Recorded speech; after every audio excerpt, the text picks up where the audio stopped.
The teacher evaluation systems that districts are rolling out across the country have become an intensive focus of study for education researchers. On October 23, 2014, the Northeast Educator Effectiveness Research Alliance at REL Northeast Islands and the National Center for Teacher Effectiveness at the Harvard Graduate School of Education invited researchers and practitioners to EDC headquarters in Waltham to examine what we are learning about the implementation of these systems. It seemed like kind of a perfect moment to stop and take stock and say, well, what do we know so far? You know, there are a number of studies that have come out. There's a lot that is being implemented statewide in states for the first time now. We have spent a lot of our time in our core study and our research work looking at measures and less on the implementation side. So I was really excited to bring folks together to focus on how is implementation going. To kick off the day, NCTE's Dr. Thomas Kane delivered a keynote address on a range of issues, from the use of student surveys to inform evaluations to the potential of technology to improve teacher observations. Most of the airtime has been focused on the value-added measures, or in places that have been contemplating the student surveys. That's been controversial. But actually, the area that I think has been the hardest to do and the hardest to do well is the classroom observation.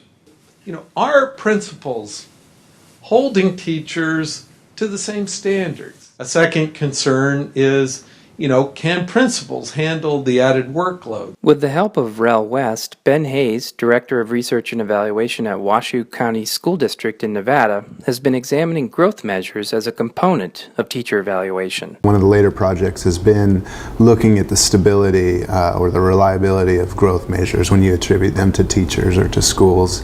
And what we found is, no surprise, it's not reliable. I mean, there's a relationship there, of course, and there's some reliability there, but it's not the reliability you would want to make kind of high-stakes decisions, even when you combine a couple or 2 or 3 years together. And if we can make a theory of action or be thoughtful about how we get to measuring teacher effectiveness with some student outcomes in some years from now, not forcing it right now if we don't have the right data, then great, let's think together. We had some lessons learned from early implementation of new teacher evaluation models in Arizona. Lessons about perceptions of initial implementation, the time and the resources that were involved, whether any early outcomes were achieved, were they starting to get better conversations, were teachers getting more reflective about their practice, were they changing their practice. It was a valuable discussion for my colleagues, both who brought lessons from New Jersey and New Hampshire, as well as folks in the room who represented a lot of different districts and state contexts. So I talked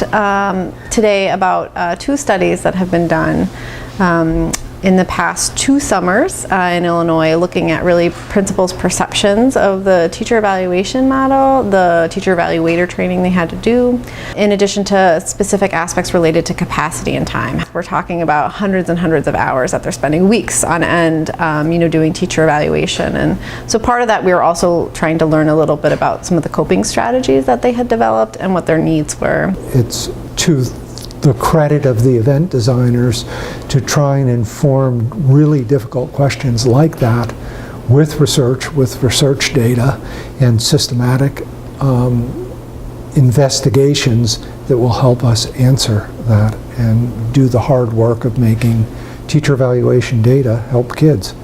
It was really valuable for me to hear about the different processes people are undertaking to try to set the conditions that are necessary for effective teacher evaluation and principal evaluation. People have been talking about and thinking about how do you improve teacher practice for generations, right? It's just we're looking at it in a slightly different way and maybe with a little bit more data than we have in the past.